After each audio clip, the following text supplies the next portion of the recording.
Hey everybody, welcome back.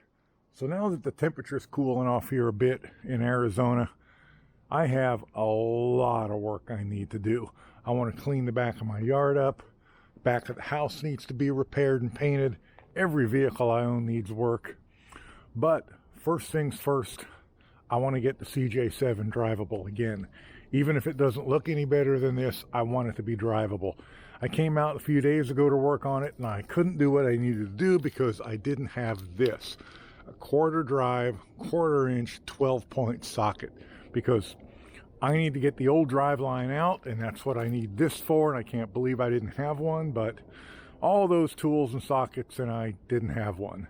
But I need to get the drive line out. I need to get the wedges in under the spring perches and the springs so I can get a drive line, so I can get a measurement to shorten the new double cardan drive line.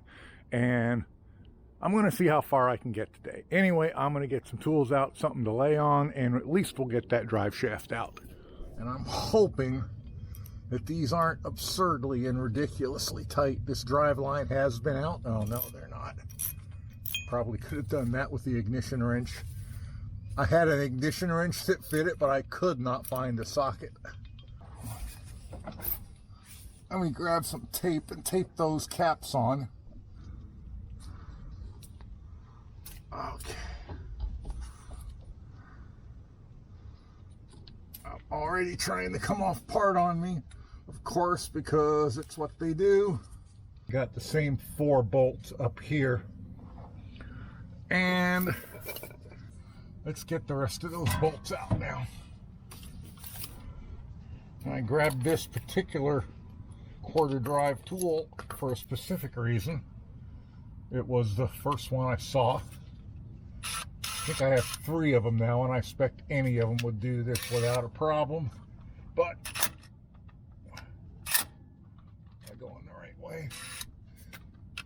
You know, one thing I have a problem with, I don't know if you can see it, but when you have big hands and they put the reverse button right there, I'm constantly pushing the reverse button.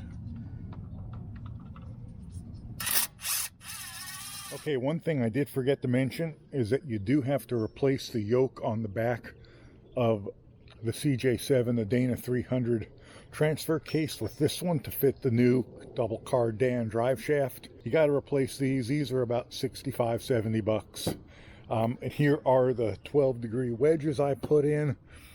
I bought these from Crawler. They were really inexpensive. These are actually more expensive because they're a ½ inch wider. He says they're probably not necessary to go wider than 2, but the spring perches are 2.5 on the CJ, so I went ahead and spent the extra 10 or 15 bucks and got the wider ones. So I'm going to replace this first. Then I'm going to get my measurement, or I got to get these in, then get my measurement.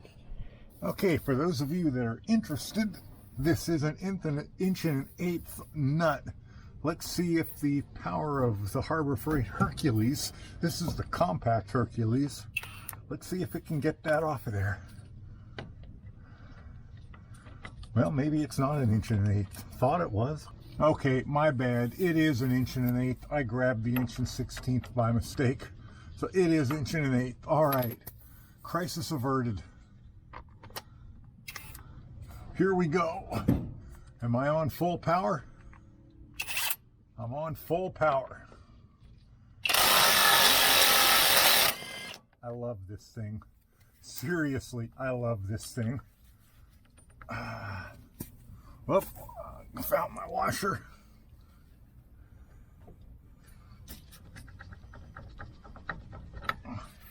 Okay, so that flange came off of the old one fairly easy, tapped right off.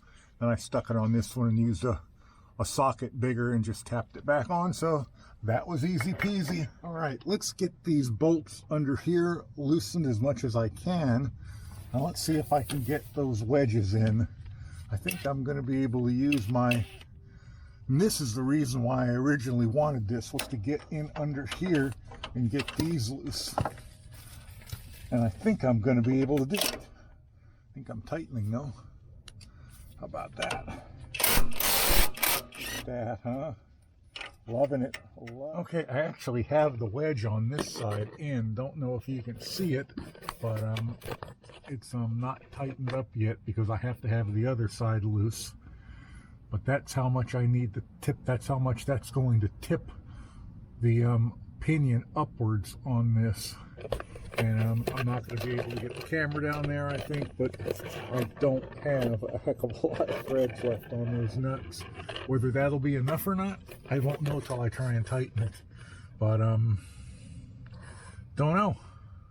Gonna have to give it a whirl, but I got to get the other side loosened in order to be able to tip the pinion, because I won't be able to do that while that's tightened. Okay, I hope you can see it, but my wedges are in. Thinking you can see it there around the shock, I'm hoping.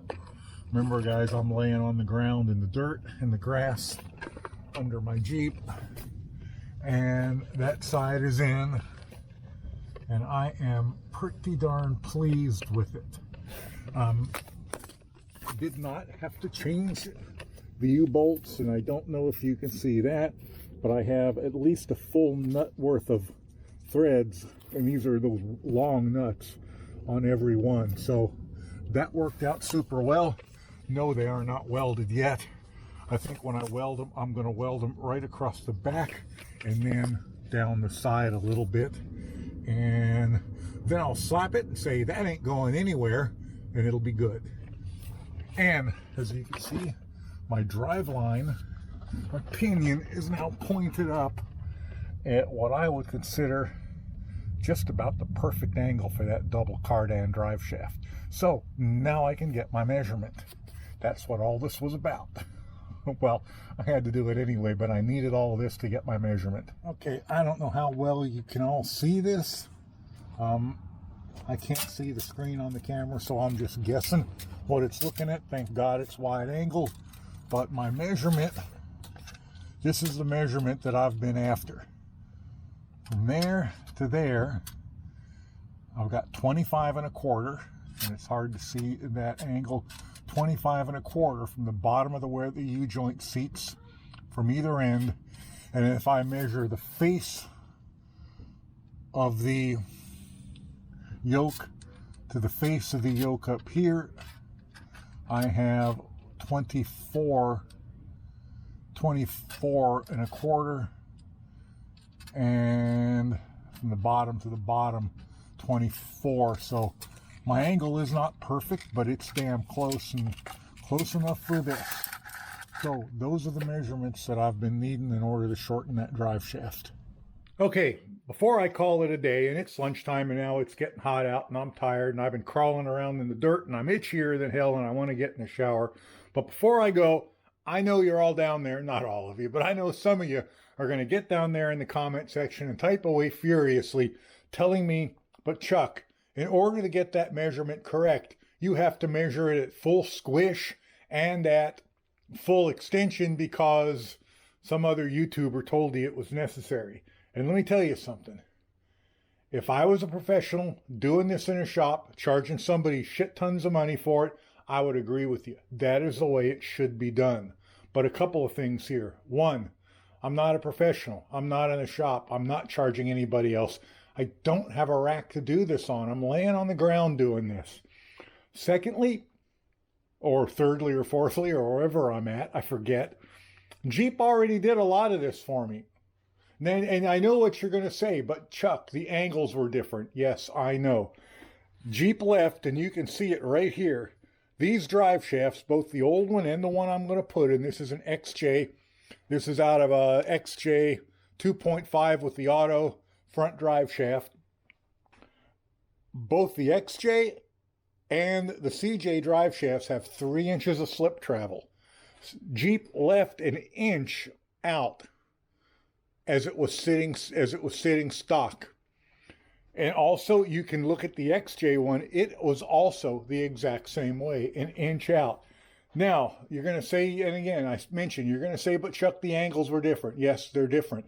But do you think if Jeep actually thought at full squish, within 1 inch, it was going to close and bang, they wouldn't have made that 1 1/4 inches? No, they would have. They left some extra. Another thing to consider is the only way I would ever see full squish on this is if I took the springs out, if the springs broke, or if I took the high school football team down for a beer, the college football team down for a beer. Sorry about that. If I took them all, and if the college football team wants to go down for a beer, they need to find a 1-ton pickup truck. I'm not taking them down in my little Jeep CJ. So that's never going to happen. There's no way I'm ever going to be able to get that measurement.